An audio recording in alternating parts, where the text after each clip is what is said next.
How about po yung doon sa naging issue sa Prime Water? I remember na pinatutukan po ng presidente yung naging issues doon sa delivery ng services ng Prime Water. May nabanggit din po ba ang luwa kung may development po doon, ma'am? Okay. Patungkol po sa Prime Water, ito po ay nabenta na isali na sa Crystal Bridges.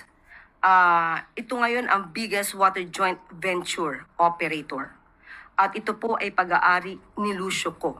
So, ang nasabi po, Lucio Co, ang bentahan pong ito ay aprobado po ng Philippine Competition Commission. At patungkol po sa accountability at kung may dapat na panagutan, ang mga di umanong nagkulang sa serbisyo, yan po ay sa ngayon ay tinitingnan po ang mga legal remedies at para po mapanagot ang dapat na mapanagot. Follow-up question, Sir Ivan Marina. So Prime Water is no longer owned by the Villars. It's already been sold to Shoco. Yes po. Since when, ma'am? Sorry. Ipagpamanhin pero hindi ko nakuha po yung date.